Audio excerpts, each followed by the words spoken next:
오늘 아침에 주신 하나님 말씀은 신약성경 마가복음 6장 45절로 56절의 말씀입니다. 신약성경 마가복음 6장 45절로 56절의 말씀입니다.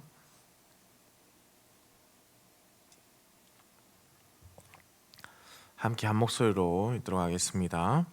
예수께서 즉시 제자들을 재촉하사 자기가 무리를 보내는 동안에 배 타고 앞서 건너편 벳세다로 가게 하시고 무리를 작별하신 후에 기도하러 산으로 가시니라.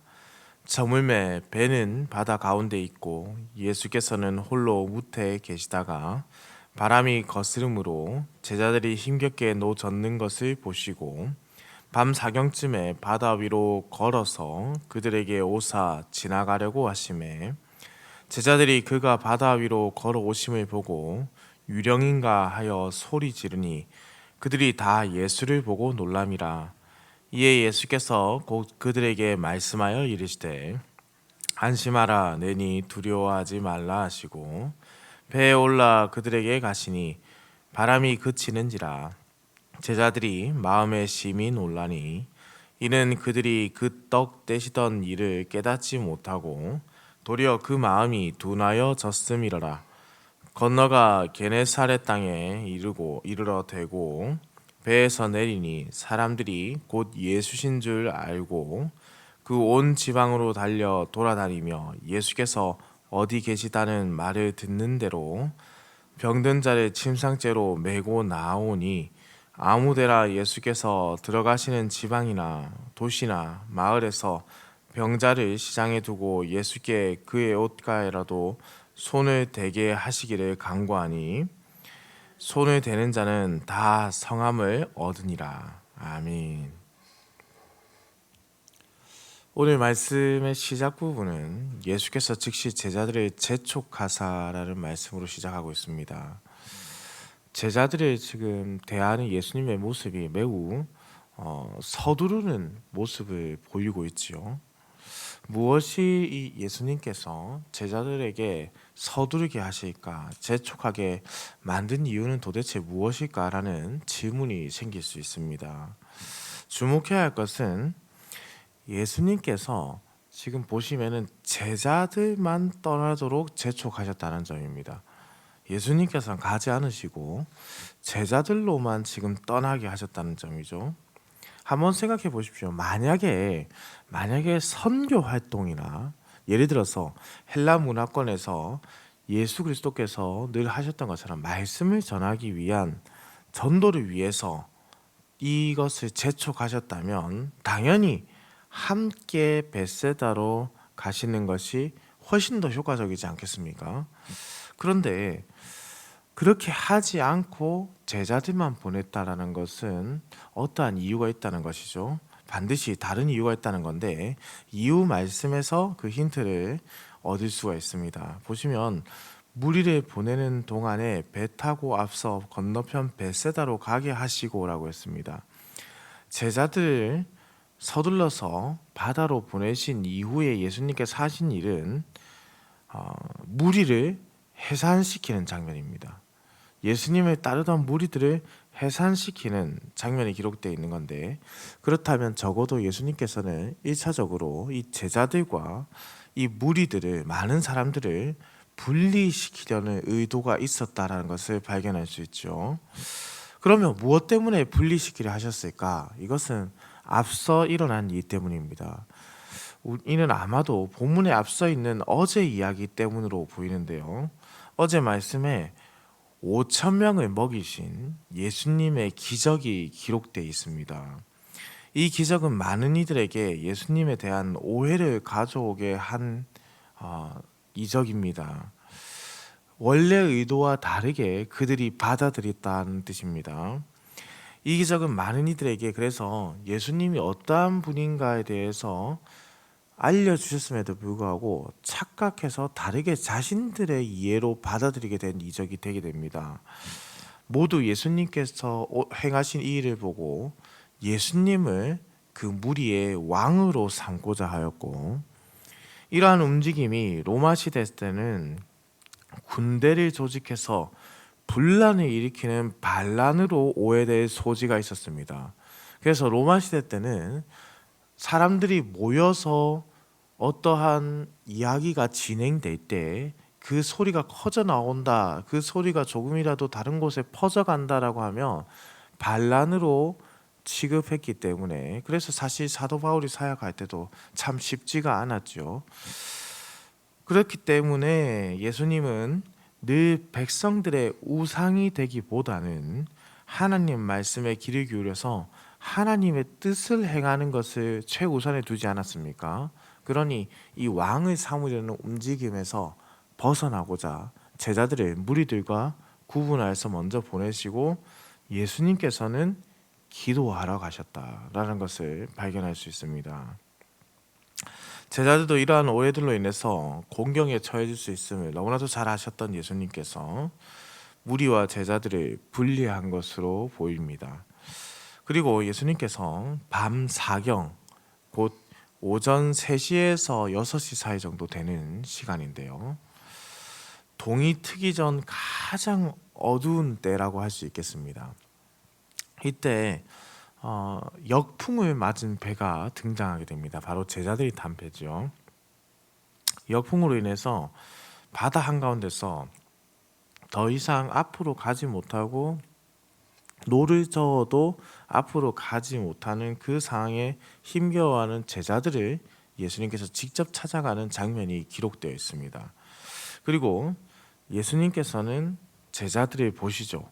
노를 젓느라 힘겨워하는 제자들을 예수님께서 먼저 보시고, 보신 후에 예수님께서는 바다 위를 걸어서 그들이 있는 곳으로 가셨습니다.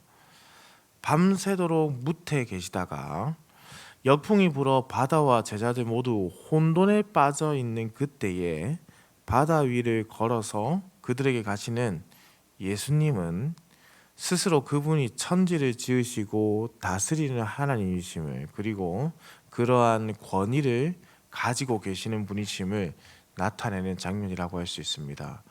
우리는 자연 가운데서 만물을 다스리시는 예수님이 지금 이 본문에 나타나 있음을 기억해야 합니다. 우리는 거스르는 바람을 이겨낼 힘 없는 존재이고 바다 위를 걸을 수 없는 존재이지만 예수님께서는 천지 만물을 만드시고 다스리시는 분이시다라는 것이 본문에 나타나고 있죠. 그럼에도 제자들은 어떻습니까? 하나님 나라의 계시를 깨닫지 못하고 예수님을 무엇이라 부르냐면 유령인가 하여 소리를 지르는 장면이 나타납니다. 그도 그럴 것이 당연히 어두운 밤이었고 겁에 질려 있었겠지요. 광풍을 맞아 역풍을 맞아 나아가지도 못하는 캄캄한 밤에 누군가가 바다 위를 걸어오고 있으니 그것이 나만 보는 사건이 아니라 그곳에 모인 제자들이 함께 보고 있으니 그 상황이 두렵기 그지없을 그 상황이라 할 수 있지 않겠습니까? 신의 현현, 그야말로 하나님의 나타나심이 있음에도 불구하고 그들이 깨닫지 못한 것은 매우 중요한 표현이 있습니다. 바로 욥기 9장 11절의 말씀을 떠오르게 하는데요. 욥기 9장 11절에서는요 이렇게 기록되어 있습니다. 그가 내 앞으로 지나가시나 내가 보지 못하며 그가 내 앞에서 움직이시나 내가 깨닫지 못하느니라. 그렇기에 제자들에게 찾아가서 예수님께서 말씀하시죠. 안심하라, 내니 두려워하지 말라. 예수님의 자기 계시, 헬라어 에고 에임이라는 표현이 나타납니다. 하나님께서 스스로 하나님이 되신다라는 말씀을 하고 계신 것이죠. 제자들은 이 상황에서 마음의 어려움이 나타나기 시작합니다. 먼저는 51절에 제자들이 마음이 심히 놀라니라고 했습니다. 심히 놀랐다. 이들이 이렇게 놀란 이유를 두고 저자인 이 마가복음의 저자인 마가는 52절에서 뭐라고 표현하냐면 이는 그들이 그 떡 떼시던 일을 깨닫지 못하고 도리어 그 마음이 둔하여졌음이로라 라고 했습니다.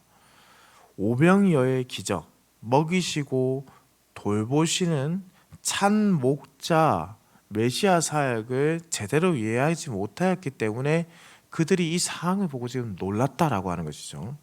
그리고 조금 전 보았던 52절의 말씀처럼 마음이 둔하여졌다라고 했습니다. 그들은 두려웠고 그 두려움으로 인해서 마음이 완고하게 되었습니다. 이것이 인생의 연약함이라는 것이죠. 두려움은 주를 향한 오해와 둔한 마음을 가지게 합니다. 그들에게 주어진 상황 자체를 두려움으로 받아들이게 되니 그들의 마음이 둔하여질 수밖에 없다라는 것이죠. 이후의 말씀을 계속해서 한번 보겠습니다. 53절에 배가 이동해서 도착지가 나타나 있는데 바로 게네사렛 땅입니다. 아마도 역풍이 벳세다가 아닌 게네사렛 땅으로 이끌었다라고 추측할 수 있겠죠. 그 지역 사람들은 예수님과 제자들이 배에서 내린 순간 54절에 보시면은 바로 예수님을 알아봅니다. 이는 앞서 일어난 사건에서 제자들이 예수님을 유령인가 외친 것과는 다르게 대조적인 상황이라고 할 수 있겠죠. 그들은 예수님을 향해서 그리고 나옵니다. 55절 56절의 말씀입니다. 그 온 지방으로 달려 돌아다니며 예수께서 어디 계시다는 말을 듣는 대로 병든 자를 침상째로 메고 나오니 아무데나 예수께서 들어가시는 지방이나 도시나 마을에서 병자를 시장에 두고 예수께 그의 옷 가에라도 손을 대게 하시기를 간구하니 손을 대는 자는 다 성함을 얻으니라 라고 했습니다. 그들은 예수님을 향한 어떻습니까? 조금의 의심도 없이 뜨거운 믿음을 가지고 있었죠. 주님께 나아가는 자는 구원을 얻게 된다는 것을, 여기서 말씀드리는 구원이라는 것은 병의 치유를 얻게 된다는 것을 너무나도 잘 알고 있었던 자들입니다. 이들의 구원을 위한 적극적인 태도는 앞선 사람들과의 대조를 이루게 되고 예수님을 유령으로 본 제자들과도 대조를 이루게 됩니다. 예수님께서 치유하시고 고치시고 귀신 들린 자를 쫓아냈을 때 반감을 가지고 공격하는 자들과는 대조적으로 예수님께 어떻게든 치유함을 얻으려는 모습이 지금 이 게네사렛 땅에서 나타나고 있다는 것이죠. 제자들의 오해에도 불구하고 예수님에 대해 들은 자들로 하나님 나라가 지금 어떻습니까? 확장되어 가는 것이 지금 기록되어 있습니다. 하나님 나라의 확장을 지금 우리의 눈으로 그리고 마가는 보아서 그것을 기술하였고 우리가 지금 그것을 느낄 수 있도록 해놓은 것이죠. 사랑하는 흥덕한상교회 성도님들, 사실 오늘 말씀은 큰 사건 두 가지를 다 다루어야 하는데 새벽기도 시간에는 그 시간이 좀 부족해서 다 다루기 어렵어서 다 하지 못했습니다. 그래서 오늘 본문 말씀을 좀 연구하다가 제가 내일 수요기도에 설교를 하게 되는데 특별히 예수님께서 이 풍랑 가운데 제자들을 찾아가신 장면을 두고 더욱더 상세하게 수요기도 때 좀 풀어보려 합니다. 왜냐하면은 그 장면이 굉장히 큰 의미를 가지고 있기 때문입니다. 예수님께서 단순히 그 바다를 잠잠하게 하신 그것으로 끝나는 것이 아니라 살짝 언급드린 것처럼 이것은 예수님께서 삼위 하나님 되신다는 자기 계시의 장면입니다. 그래서 매우 중요하기 때문에 좀 더 세심한 부분은 수요기도 때 풀어보도록 하겠습니다. 우리의 상황이 지금 어떻습니까? 성도님들, 누군가는 우리가 풍랑이 이는 역풍이 부는 바다에 배 위에 있는 자도 있을 수 있겠죠. 누군가는 게네사렛 땅에서 우리 주님을 바라면서 그분의 옷자락이라도 만지고 싶어하는 자들이 있을 수도 있습니다. 우리에게 주어진 상황과 믿음의 분량이 다 다르지 않습니까? 우리가 모두 이런저런 모습으로 변화되면 좋겠지만은 그 역시 사실 쉬운 것은 아니죠. 주를 만난 사람들이 주의 사람답게 하나님의 자녀답게 변화되어서 믿음의 고백을 하면 좋겠지만은 그렇게 사역하기를 소망했던 제자들도 그렇게 하지 못했던 것처럼 우리 또한 그렇게 연약하다는 것을 너무나 잘 알고 있지 않습니까? 그러나 우리 주님은 그 역풍이 부는 풍랑이 있는 바다에서도 주님을 만나기 위해 몰려든 게네사렛 사람들 앞에서도 동일하게 하나님이심을 나타내고 있습니다. 동일하게 그들에게 역사하신 것이죠. 상황과 여건이 믿음을 만들어내는 것이 아닙니다. 우리 주님이 찾아오시는 그 상황을 믿는 것, 그분의 계시를 믿음으로 함께 고백하는 것이 지금 우리에게 필요한 것이죠.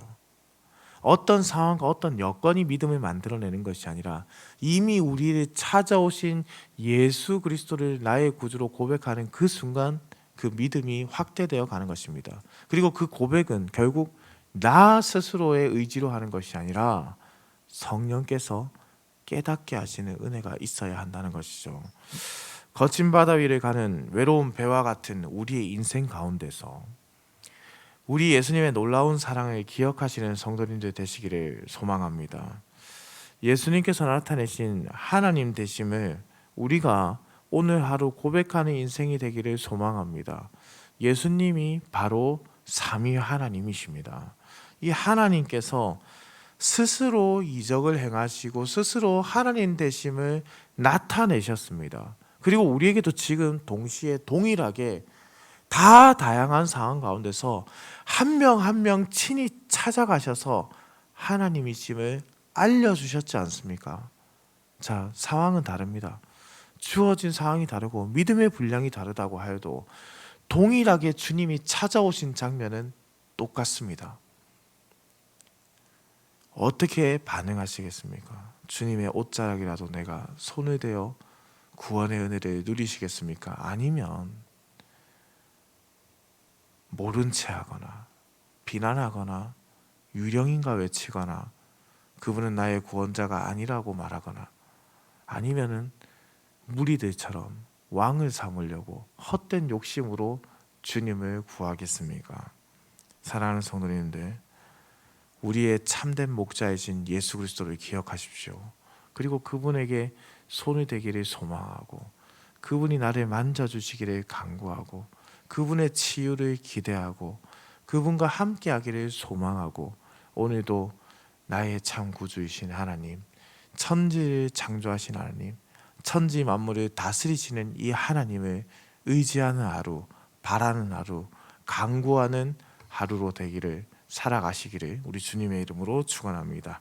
기도드립니다. 사랑과 은혜가 풍성하시며 만유의 주제이신 살아계신 우리 하나님 아버지, 인간의 생사 화복을 주관하시는 하나님께서 우리에게 생명의 하루를 허락하여 주시고 이렇게 아침에 깨워 주의 전으로 불러주시니 감사와 찬송을 올려드립니다. 부족하고 연약한 인생이 오며 겨자씨 하나만한 믿음도 없는 인생이 오나 성령께서 우리에게 우리 예수님만 바라게 하시는 은혜를 내려주시고 오직 주 예수 그리스도의 구원만 바라는 인생이 되도록 인도하여 주시옵소서. 하나님 아버지, 각자 다 다양한 상황 가운데서 살아갑니다. 누군가는 풍랑 위에 있고 누군가는 예수 그리스도를 바라며 살아가고 누군가는 무리가 지어 무리 가운데서 예수님을 바라보고 있고 참 다양하게 살아가고 있지만은 모든 상황 가운데서 예수님은 동일하게 찾아와 구주가 되어주시는 분이신 줄로 믿습니다. 나의 구주로 고백하는 오늘의 하루가 되게 하시고 결코 이 신앙을 버리지 않도록 주님 인도하여 주시옵소서. 지금도 수고하고 열심을 다하여 하나님 나라를 전파하고 있는 모든 각국에 흩어진 선교사님들에게 주의 말씀으로 위로하여 주시고 주의 나라가 확장될 수 있도록 그들의 상황과 여건을 넘어 우리 주님께서 역사하여 주시옵소서. 오늘도 운전하는 모든 성도들의 운전대를 붙잡으시고 들어가거나 나가거나 복을 누리는 하루가 되게 하여 주시옵소서. 감사해 드립니다. 살아계신 우리 주 예수 그리스도의 이름으로 기도드립니다. 아멘.